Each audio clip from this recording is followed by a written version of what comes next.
StitchyTube, settle down and watch StitchyTube. Hey, hello.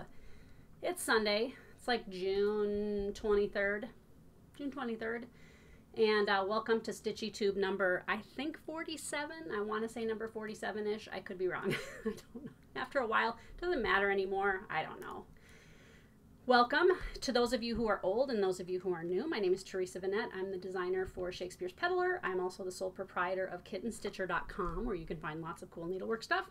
And I'm a person who lives in the South. I live in Mississippi, and I know that summer's here because I had to take my husband to the airport yesterday to go see his folks. And flying out of Hattiesburg is always tricky because we're a small town.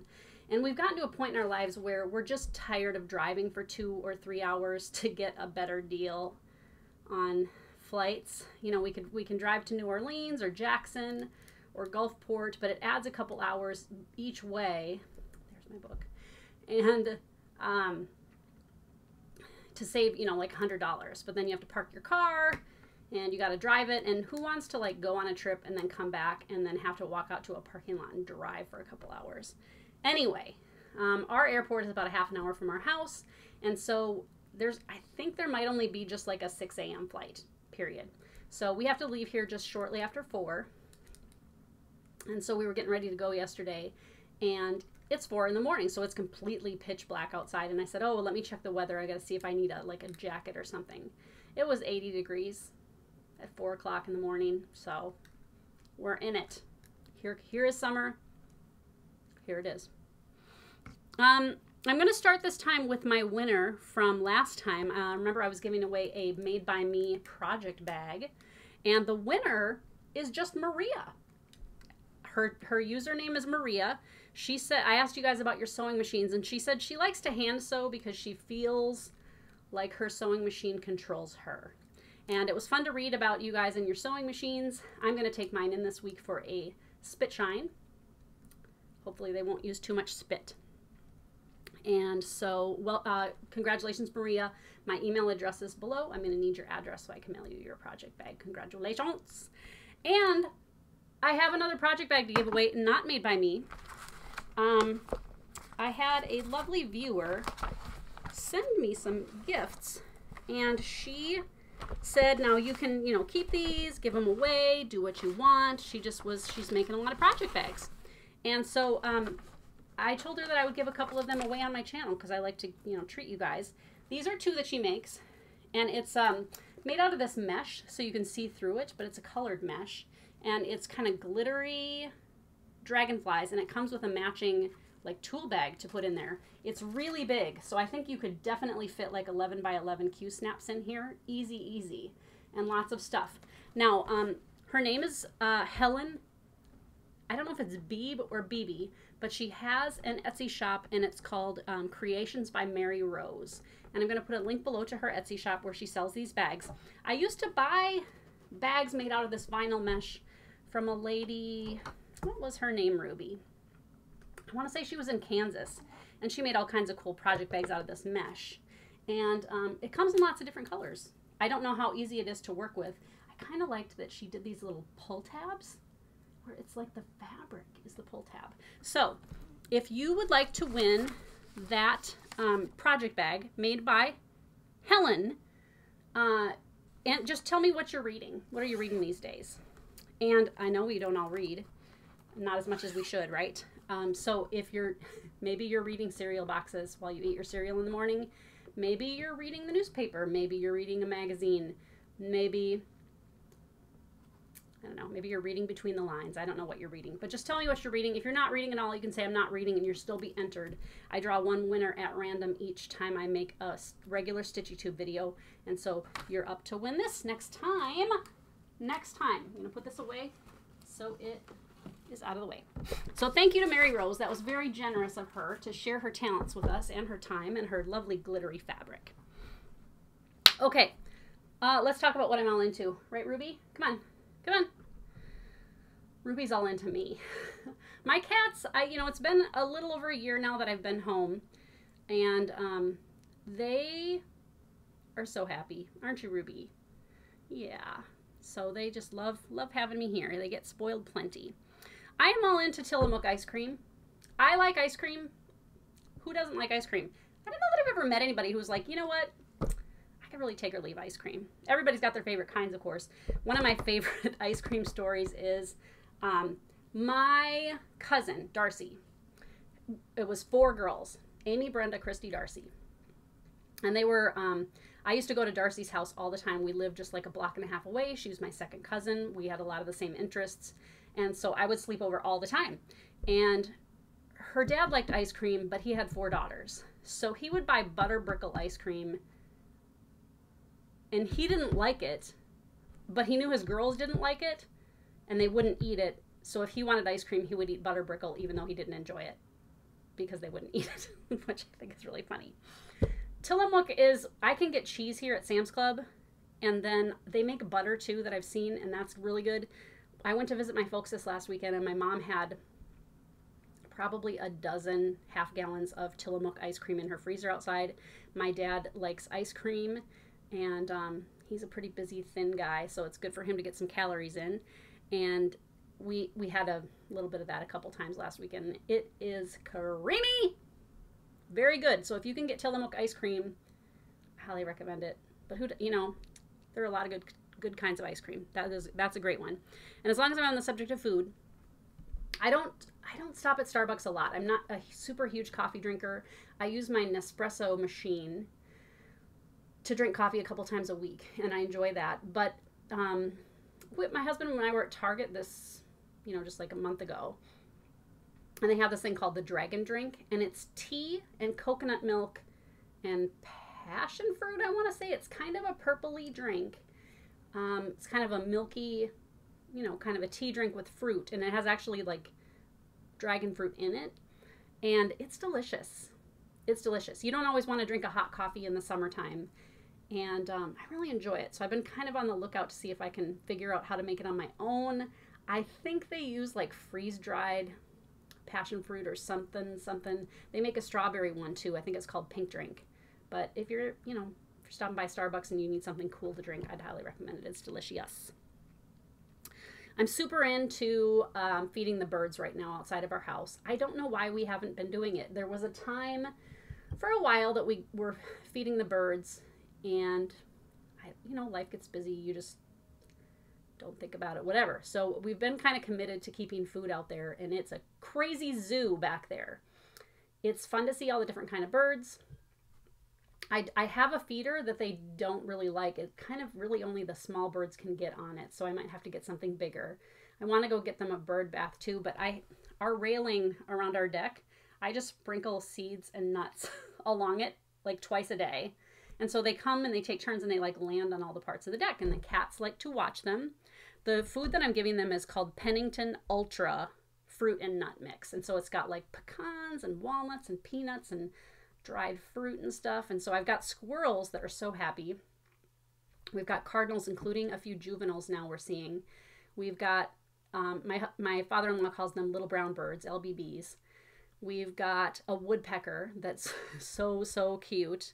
We have blue jays, and those blue jays will swoop down, eat, they pick up like 4, 5, 6 peanuts at a time, and it looks like they're in there, and they fly away with them. So I don't know if they're making like a peanut butter or they've got a stash of whatever, but they look good. Like the blue jays are healthy. They're getting big, and they're just shiny. And mockingbirds, and then we had these blackbirds move in this week, like 5 of them, and they look all the same age, like young adults. So we think they could be like, litter mates. I don't know what you call it. If you call it a litter of birds, I'm not sure. And we think they're grackles because we tried to figure out what it was. We think they're grackles, which are near threatened, I guess. Like sometime recently, the grackle population suddenly plummeted like 60% or something crazy like that. So we're happy to feed the grackles and the squirrels and whoever else pops along. Oh, we've got 3 mourning doves too. So it's really fun to see everybody out. And like I said, the cats really like watching them too. I'm all into, this is why I asked what you're reading, Drood. So when I go on a trip and I fly, I always take a book, and I get a lot of reading done on the plane and in the airport. And I do some stitching too. Stupidly, I only took 40 count projects to stitch on. So sometimes your lighting is not such that it works great. But I actually read this book, I don't know, like 8 years ago maybe, or 6 years ago. And I thought I'd pick it back up again because I remembered that I really liked it, and I'm really enjoying it again. I do reread books if I really enjoy them. I'm going to have to check out more by him. But this is about, so Charles Dickens in real life, the last book that he wrote was like The Mysterious Life of C. Edmund Drood or something like that. He didn't finish it. He only got about halfway done, and it's super dark. And I'm going to read that next because I'm curious. I never did after I read it the first time. So scholars for well over 100 years have been like, what was he doing? Where was the story going? Because he didn't finish it, and it was really dark. So, you know, there have been papers and books written about this book that's only half finished. This is a fictitious imagining of what was going on that led Charles Dickens to write this dark, dark book. And it's really cool. It's set, you know, obviously in the late 1800s.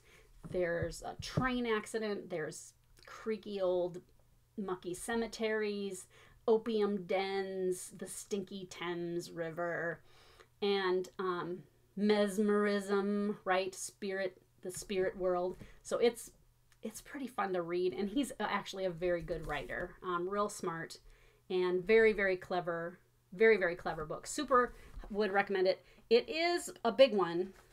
Let's see. It is, yeah, it's like 750 pages, and it's not big print, but I really highly recommend this book if you like that kind of thing. To me, I don't know, what's better than spooky old Victorian stuff? Not much. They had spooky down. So, I'm super into Drood. My last thing I'm all into is cotton and steel fabric. And where did I put it, Ruby? Okay, so we have this little quilt store called the Fabric Dock that closed this last month, but they're not closed. The mom and the daughter just aren't going to do business together anymore. The mom wanted to retire. So the daughter is opening a new quilt store at the end of the summer. And Jennifer and I went and bought a bunch of fabric, and I got some there, and then I ordered some on Etsy. So cotton and steel is like this set of designers. And what would I say? They're kind of like,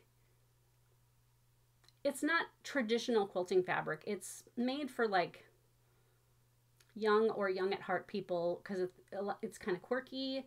It feels like butter. Like, it's really nice cotton fabric. And I brought a few just to show you.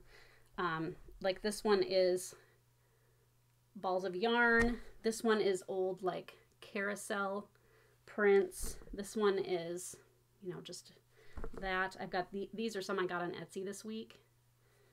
And this.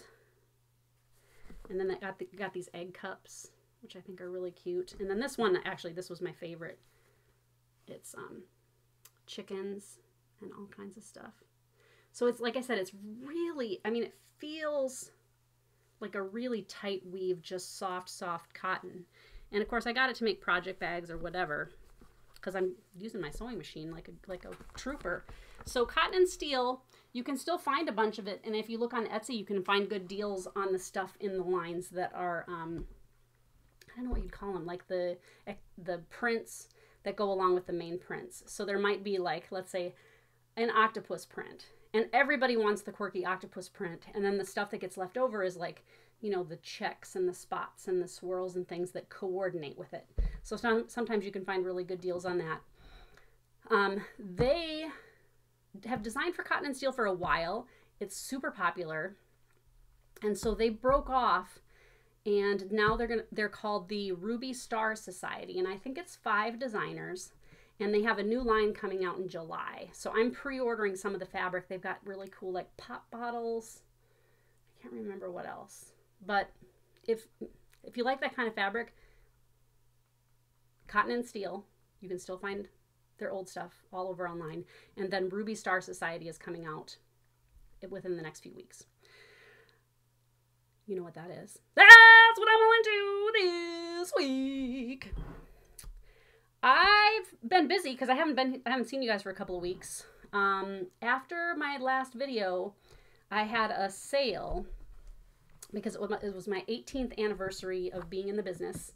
I was in the business for about 17 years before, and then my website debuted last year on June 5th. So June 5th, I had a sale, and, you know, we were like, oh, probably get 100 orders or 150 orders. We got 450 orders in 24 hours. So Graham and I packed and packed and packed orders, and we like to get stuff out within 24 hours. It took us 4 or 5 days to get through them all. But, you know, thank you to those of you who purchased things. I hope you had fun. I did 18% off for 18 years in the business, of 18% off everything. If you'd like to get just information about my shop, if you go to KittenStitcher.com, in the bottom right-hand corner, you'll see a little thing that says, like, sign up for my newsletter. And I send those out maybe once a month, sometimes 3 times a month, but not every day for sure. So super busy. And then I went to see my folks. So I did, but I have had some things get finished. I picked up a couple of frames, and so I'm going to share some things with you now. This is Birds and Berries by Prairie Schooler. I talked about finishing this as a pillow, and I just decided to frame it.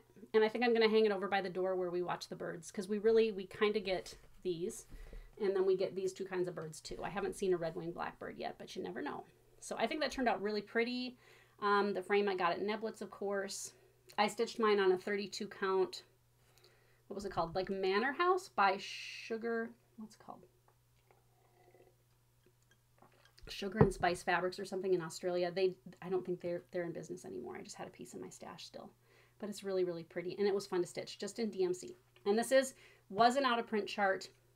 It's been reprinted, and I have it on my website. So that's what it looks like. I think it was fun to stitch. I really, really like it. And actually, it's pretty rare that my guys are very tolerant of needlework, and they're like, oh, that's nice. But they're like, that's really cool. So it's a guy-friendly piece, I guess. Another thing that I've got is a new reproduction sampler. It's available as a chart or a download on my site. It's called Carolyn Sayer, and it was stitched in 1834. I'm going to show you the antique first.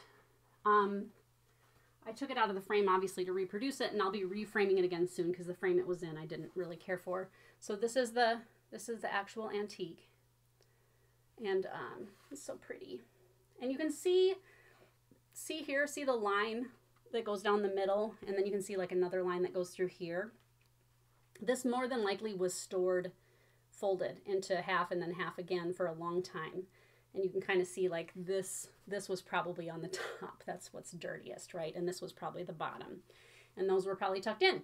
And so it's very, very fine linen, but it's in really great shape. I bought it a number of years ago on eBay.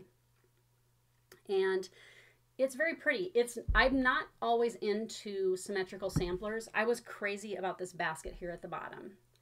And these are just really pretty. I just think it's really nice. And you know, the golds and the greens and kind of the taupey colors to me is really great, like late summer, just kind of that early, like the grain is starting to be ready to be harvested and things start to get kind of dusty and dry. And I just really like that kind of as a summery look. So that's the antique. And then Laura, delightful Laura, did such a good job stitching my model. And I give her a big thank you on the chart too. So this looks a lot bigger, doesn't it? This is 40 count. So you can tell how small hers was. I figured it out once. What was it? 48 count maybe? 50 count? Something like that. So it's quite a bit smaller.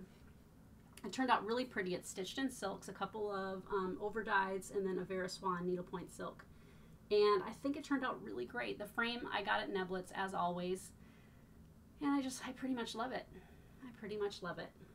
It's very, very pretty. So like I said, you can get that on my site now. If you go to the Shakespeare's Peddler part of my site, you'll find the download for this, which means you can get it right this second, or you can just buy the actual chart that's printed. If you're a shop, Hoffman Distributing has these now, as does Yarn Tree. Those are my 2 distributors.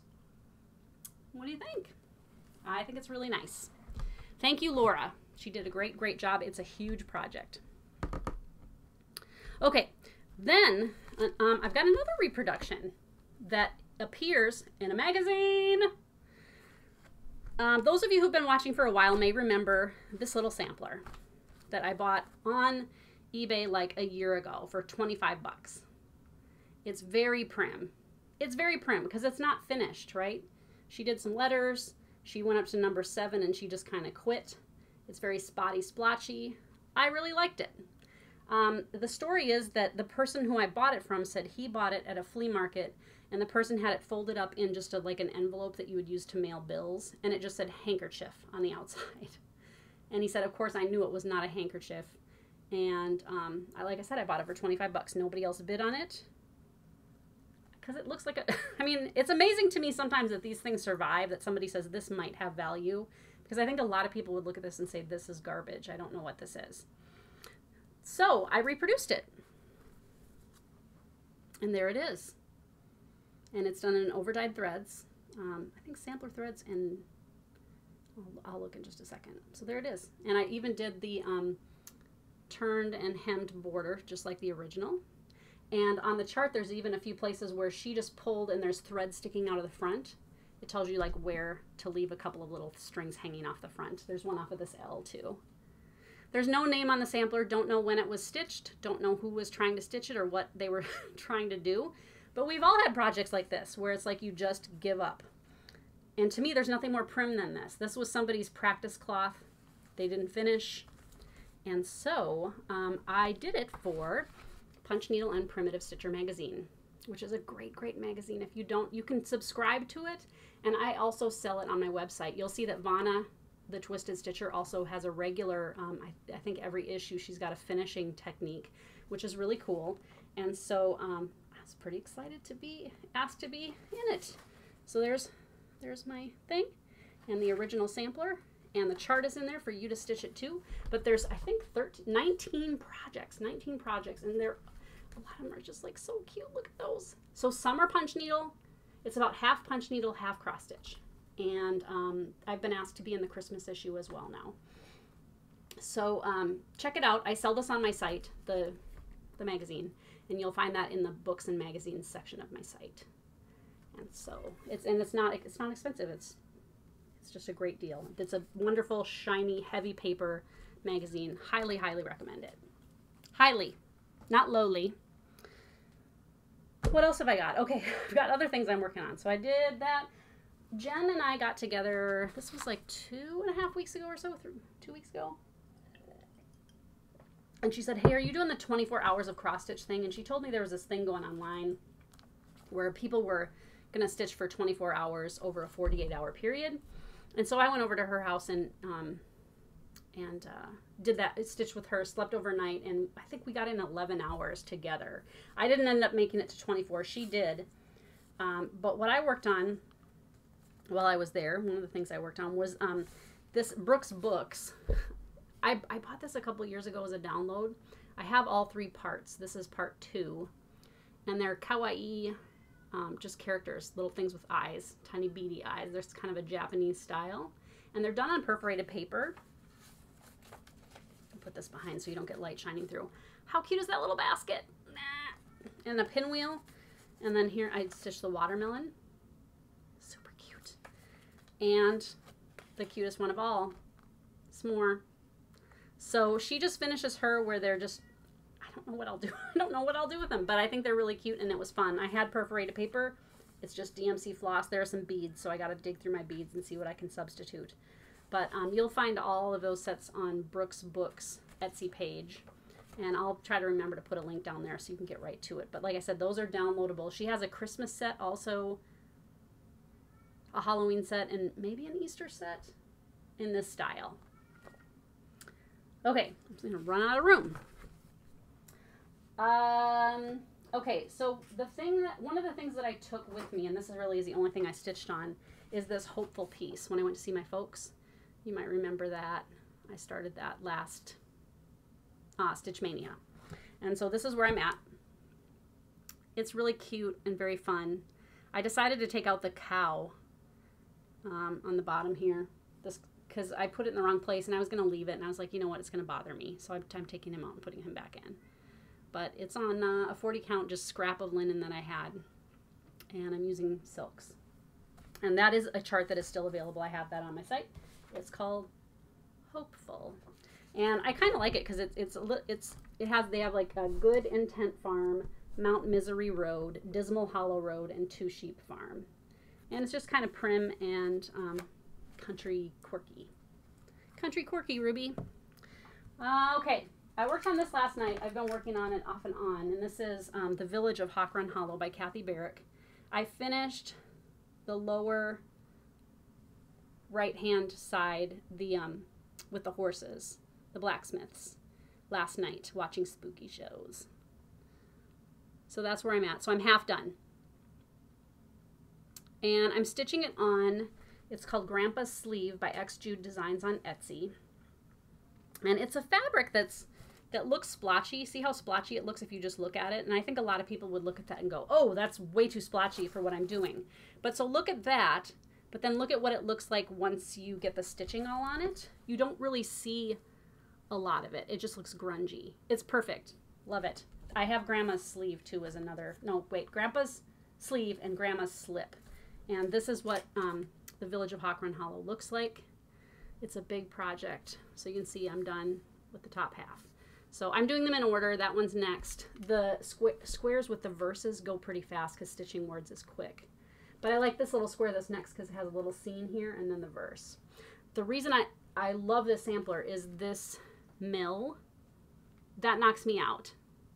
Like I faint and then have to be revived with smelling salts because of that. So I'm having fun with that. I'm stitching that in silks as well. And I really would like to get that done this year. It would be cool. Let's see. Okay. And then the last thing that's a whip or FFO is this is an FFO. And I got a hold of Faye Rigsby, and I'll put her information down below. She's a lovely lady, has been a customer for a long, long time, and she does finishing. And she was at that Prim retreat that I went to, and I bought some of her goodies there. She gave me her card, and I was like, hey, can you finish a drum? Because I'm happy to finish a pillow. I totally can frame. I can totally make a box. Drums, to me, I don't know. I could do it, but I feel like I want to have somebody else do it because I just don't want it to be lumpy. I want it to be good. I want it to be good. And so she did a great job. Here's how it turned out. So this is a Plum Street sampler book.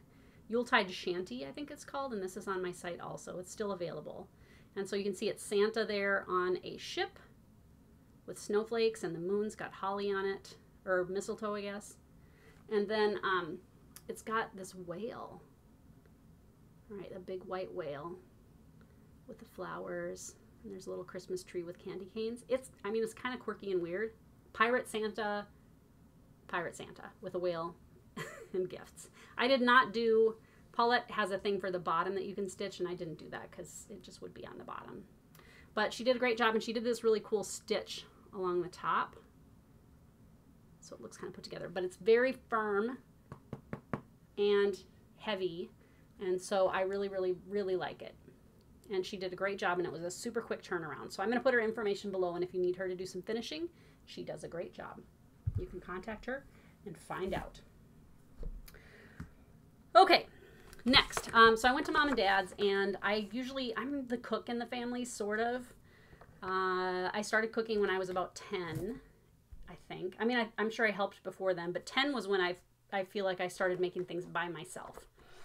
And I have had a number of mishaps over the years, and I feel like the only way really to learn to be a better cook is to do a lot of it. One of the things I make is my Grandma Jean's pierogis. My dad is 100% Polish, and my mom is part Polish too, so the majority of me is Polish. And my brother went and lived in Germany for a couple of years for work, and he had some German friends there. And I think they asked him at some point, like, what's your heritage? What's your nationality mix? And he said, mostly Polish. And he goes, and they were like, what? And he's like, Polish, dumb. And they were like, oh no, no, the Polish people are not dumb. And so it's funny because like in America, and I don't even know if that's really true anymore, but it used to be like, if you're Polish, you're like, a country bumpkin or whatever. But anyway, my Grandma Jean was a great, great lady and a good cook. And she taught me how to make pierogis. And I'm going to put a picture here of my pierogis from this last week. We made 60, I use the term we loosely in that it was mainly me and my mom and dad watching. Made 64 pierogis. Oh no, Mom helped. She boiled them. So we made 64 pierogis. We had some ladies over to visit, and we did a Polish luncheon. They had made cabbage rolls ahead of time, and then we had sauerkraut and kibasi, and I made a couple of cherry pies that were so good. And did we have anything else? Mom goes, do you think I should serve fruit? And I was like, here's the deal. If you know that there's potato salad, sauerkraut and kibasi, pierogis, and cabbage rolls, if you add fruit to that, yes, people will take the fruit, but only because they feel like their friends are watching and they don't want to look like they don't want to eat fruit. And so she put it out anyway, and some people did take it, and then she kind of announced my theory, and people were like, yeah, that's pretty much true. I would have not taken fruit. So whatever. I guess it's good to get vitamins into your friends. This is my grandma's card that she gave me with her pierogi dough recipe, and I'll put the recipe below, so you don't need to freeze this if you don't want to. But it's kind of cool that I have it in her handwriting. Now she was a good cook, like I said, and when she taught me to make these, 20 years ago, easily. I said, well, where did you get your recipe? Figuring it was like a long-lost hand-me-down recipe. And she goes, no, I got it out of a Polish cookbook, but like a long time ago. And this is the way she does them.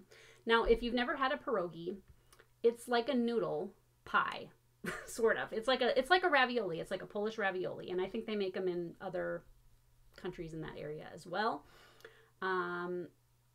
We've always make them with cheese and sauerkraut. And I've also made them with mushrooms, and potato is another common one.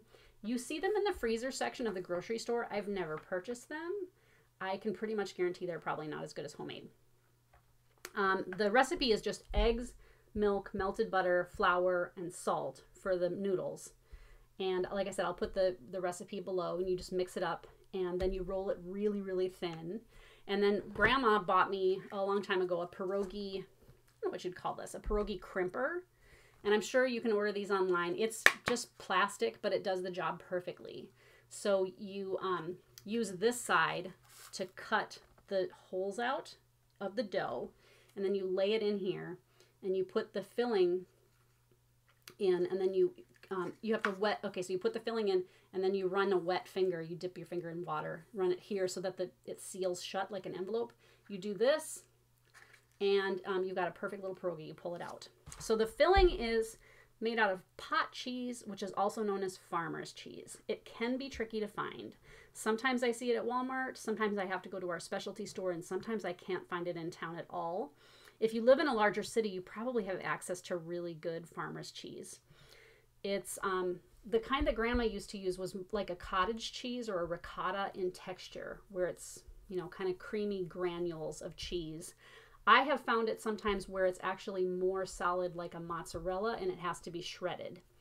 And so in with that, you put an egg, pepper, and sauteed onion that's sauteed in butter. And then for the sauerkraut, it's kind of the same thing.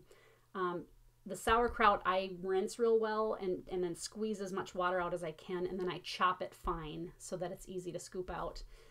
If you rinse it and drain it real well, it's not quite as sharp tasting, and I like it that way. And I put the onions in and an egg again. And making it here this week, my mom said, oh, you put an egg in there? And I said, yeah, Grandma said it just binds everything together, and that's how she said to make it. So that's how I make it. Then, once you've got these shaped, you put them on wax paper or whatever, then you just start boiling them like 3 or 4 at a time in water.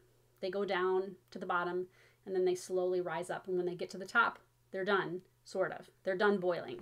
So then you take them back out. It gets to be a long, dirty process. Then you're almost done. So then you get a fry pan and you saute them in butter, of course. And then once they're the way you like them on the outside, my mom likes them darker. I like them just kind of golden. You serve them on a plate with sour cream. My mouth is watering. They're so good. Sour cream and pepper. I don't use salt because usually the cheese and the sauerkraut have plenty of that kind of salty flavor. And that's it. They're amazing. It's really probably peasant food because, flour and milk and egg and butter, those are pretty basic ingredients. The cheese would have been a simple cheese that they would have made, at home. And sauerkraut, I'm sure that was something that they, canned or whatever. So pierogis, they're delicious. If you have never tried them, they're not hard to make. It's just that they're a big process. It is really a fun project to do like on a rainy day or if you've got kids over because they can help cut the shapes. crimp them. You know, there are definitely things that kids can help with it. And I made them with my nephews at least once, and they just really enjoyed it. So, okay, so that's pierogis. Thanks to Grandma Jean. All right, my calendar is starting to fill up. People are asking me to come and teach and do things, and that's pretty cool. One of the things that's coming up, and these have all been announced, is I'm going to go to the Silver Needle this fall. Let me pull out my notes because I'm not going to remember dates. Okay, so this fall, November 21st, 22nd, and 23rd, that must be just right before Thanksgiving, in Tulsa, I'm doing a retreat at the Silver Needle in Tulsa, Oklahoma. And the fee is $225. You're going to get 3 little kits that are accessories pulled from an antique sampler. And then Lindy's going to have exclusive access to the full antique sampler chart for a year. And so that's, I'm not showing anything with that right now, but that's what the plan is. And what she did is, Lindy has always run really good retreats. I've been to her summer retreat a couple of times. She recently rented another spot in her strip mall, and she's calling it the She Shed, and she's going to run smaller retreats there. So I think the summer retreat is like 100 people or 110 people. This one is going to be like, what does she say? About 40. So it's going to be a smaller retreat. I think registrations are up now, so I'll put a link to the page down below. I don't know if it's full yet, but it was just announced. So that's this November. And then March of this coming year, a couple weeks after market, it's March 27th, 28th, and 29th in Helen, Georgia. I'm going to be taking a shop, so taking like fabric and all kinds of cool stuff, to the Sampler Guild of Georgia's annual retreat. They've got, I think, 55-ish is how many people they can have. I'm going to see if I can find a link to their information. I don't know if it's a group that you can join or ask to come to the retreat. I'm designing a small kind of token chart to go with something that they're putting together for that. And so I'm doing that. That's going to be really fun too. And then Jeannie at the Country Sampler in Spring Green, Wisconsin. I did the Maria Finney sampler for her ABC Girls Club this year, has asked me to come teach with Vicki Jennett next June, and we're going to do a sampler retreat together. So Vicki and I talked last week, and we're starting to make plans about what we're going to do. She's very dynamic, funny, really smart. She's got a super cool sampler collection. I have some of her charts in stock, and I have a bunch on order that are hopefully on the way pretty soon, but she's got really cool samplers. She likes to collect samplers with cows, which I think is really awesome. The dates for that are June 11th, 12th, and 13th. There's going to be room for 50 to 55 people, I think. I don't know if it's also full. I'll put information below. I don't know if there's a waiting list that you can get on. But I'm doing that as well. So those are 3 announcements that I can make as far as things that I'm doing. And pleased to be asked. Very pleased to be asked. Page 2. Okay, Stash Flash. Okay, so I'm going to just do this. Doesn't matter the order. Jen and I are doing this bag exchange where once a month on the 15th, we're exchanging a project bag. And we did it last month. This month, we were both out of town on the 15th, and so we met on the 18th for lunch. And she gave me this, which is so, so, so cute. She did a great job. And she said she recently cleaned through her fabric, so she found some that she didn't know she had. This zipper is like, she did such a good job. And then look, it's like lined with, how cute is that? It's like almost too good to use. Almost. But it's very, very cute. So it's really a fun thing. If you have a friend and you both kind of know how to make project bags, it's kind of I don't know, inspiring or motivating to have a deadline and just do them for each other. And it's like a gift once a month, even though like you're exchanging, so you're getting something and they're getting something. But, you know, for the most part, we're using just fabric that we have and supplies that we have. It's funny, she complained about, not complain. She went to Joann's and she was like, do you know how much zippers are these days? I'm like, yeah, they're certainly not cheap anymore. But I just love it. I love it. Thank you. Okay. Stumbled on this online. Did not realize this came out in just a couple of weeks ago. Delaware Discoveries by Gloria Seaman Allen. I've only paged through it so far. Look at how big it is. It is a heavy, just beautifully put together book about samplers from Delaware. Which, how awesome is that? Because Delaware is little. Delaware is small. And so there's just tons of information. It even had, like, you know how new books, like, just smell good? Anyway, I got it. I ordered this retail. And then I looked up the publisher. And the publisher, like, didn't have a website, kind of had a Facebook page. I found a phone number, and I called it and left a message. And he called me back just like a little while later, and he said, hey, are you interested in the Delaware sampler book? And I said, yes, I'm totally interested. I'd love to carry him. And so I placed an order for that, and then he has another book that he's published. But as far as I know, they've only done 3 books, and I think 2 of them were about samplers. So the 2 that they have about samplers, one of them is a couple years old, is also coming. I should have them pretty soon. I've ordered a bunch. If you have a sampler library, this is a great book. I didn't know that it was coming out. I'm so pleased that I stumbled on it, and it'll be up on my website soon. So but this is mine. You can't have that one. That's my book. Okay, and then the last little stashy flash thing I got is I belong to the Victorian Motto Fabric of the Month Club. Do I belong to the Thread Club too? I belong to Color and Cotton, and those are great. Did I put those away? I may have put them away. I got a set. They're beautiful. I'm going to get them. Hang on just a second. I think they're right here. I hang my threads. Where are they? Here they are. Okay, so I guess I don't have very many of these yet, but look at how pretty they are. And so half of these I got this in the last couple weeks, but that's a monthly thing, and they're so pretty. But then Victorian Motto also has, she might have a thread, I think she has a Thread of the Month Club or 2, and then she has Fabric of the Month, and you can get prim or regular, and I'm getting the prim. And this is 40 count, and it's just kind of a nice grayish taupey color, which is just perfect fabric grunge for me. I just dig it. I'm getting a half yard, because, you know, what if you have a big sampler? Really like it. Great service. It just says 40 count half yard. It doesn't say a color, so I don't know if she's dyeing, and it's just kind of, you just get it, and it doesn't have a name, but I'll put a link below to her as well. That's Mustache Flash. Right, Ruby? Right.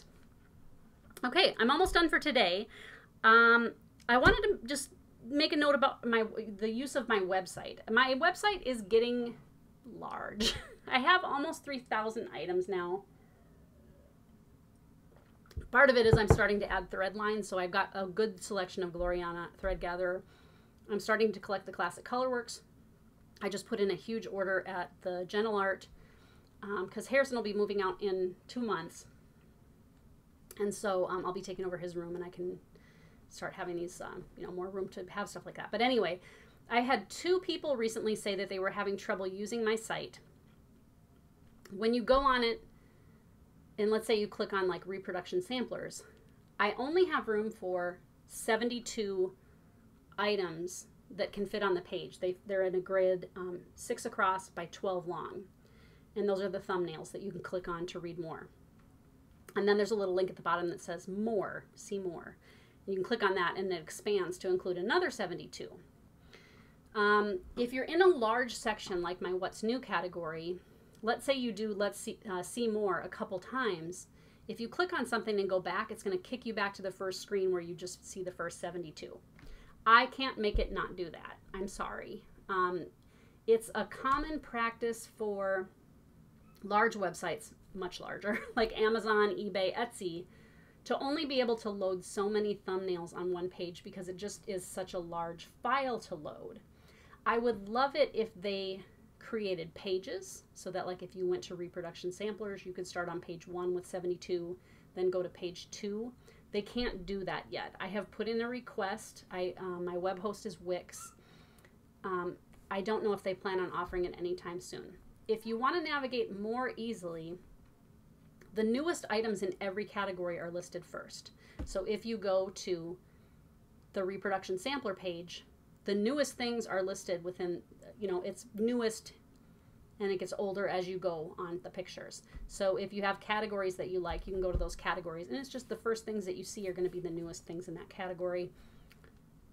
I'm sorry, I can't make it not do that. That's how it goes.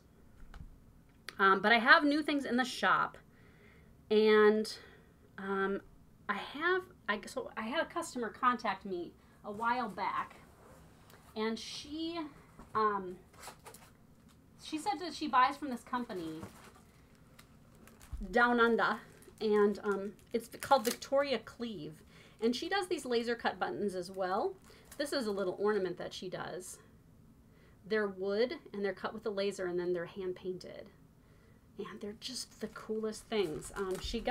I ordered a bunch of these in. These are little thread palettes that you can, you know, hang threads from, and I ordered these. She's making custom for me red ones with red hearts. But she has lots and lots of buttons too.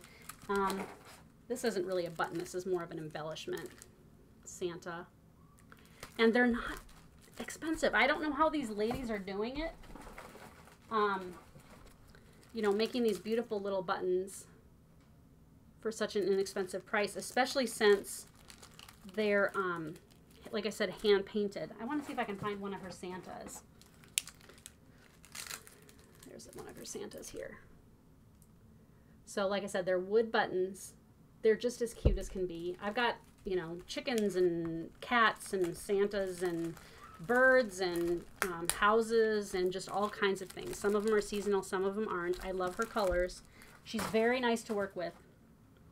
And I'll put a link below to the Victoria Cleave part of my website so you can see those.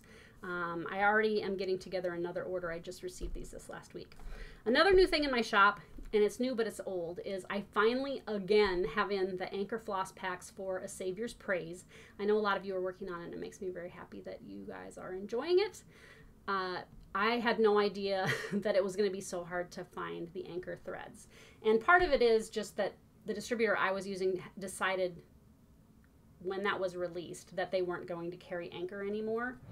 And so I had to find a new distributor, get an account, place an order. I wiped them out of some of the colors, so they had to reorder. They came in. So I have another like 50 on my website. It's $11.90, I think, to get all of the anchor floss. And then there's a separate Weeks Dye Works floss pack with the 4 Weeks Dye Works that are also called for you to stitch that. The anchor floss is really nice. It's really nice. And it's an inexpensive, even though it's a large project. If you're stitching it on 40 count, you only need 1 skein of each. So those are back in stock too. And then the other thing, and I had a few people ask about this, is I hand out with every order you get a Jenny Bean note card with an envelope. And I always like to give something away for free. I used to hand out free charts, and I used to give out needles with every order. The thing I like about doing the cards is it packs real flat and it's light. And you're obviously not going to poke yourself with it. But I had a number of people say, hey, would you ever consider, you know, packing them up and selling them, because I really like them. And I did that finally this week. So you can get these. It's $4.50 for 10 cards and 10 envelopes. And it's a note card that doesn't fold. So it's a very stiff, matte, you know, cottony feeling card that's printed on the back. There's just a little sampler quote at the top, and it says KittenStitcher on the bottom. But then the whole back of your card is a place for you to write a note. And so I don't know, I feel like sometimes when you're writing a thank you or just a quick little note, you don't really need much space. And so, like I said, these are available now if you want to pick them up. $4.50. They make a great gift. Supplies are limited. Act now. Okay. Today's Sunday. It's 11:30. I'm hungry. And I think I'm going to stitch the rest of the day. Grandma's coming over Monday, Wednesday, and Friday to help me pack orders as usual, which is great. He's really getting good at answering emails. Some of you are getting to chat with him a little bit. And it's fun to see him like start to understand the business and ask questions and have opinions about the way we're doing things. Trying to think of what else I've got coming up this week. My husband's gone now for 5 weeks. He goes to Fargo. Well, he goes to Lake Country in Minnesota to spend a month at his parents' lake place every summer. And this summer he went for 5 weeks. So it'll be kind of quiet around here. It's just me and Harrison and the cats and the birds and the squirrels. And so I always get some projects done while he's gone. I don't know why. He doesn't prevent me from doing projects. I just feel like, I don't know, I've got time to get stuff done. And so I've got some things that I'm working on as far as household type stuff. But today is a day of rest. And I hope your guys are having some restful days too. It's summer, so it's hot, and it's just nice to be inside with the air conditioning. I guess I'll talk to you guys next time. Thanks for hanging in there, and we'll see you soon. Bye!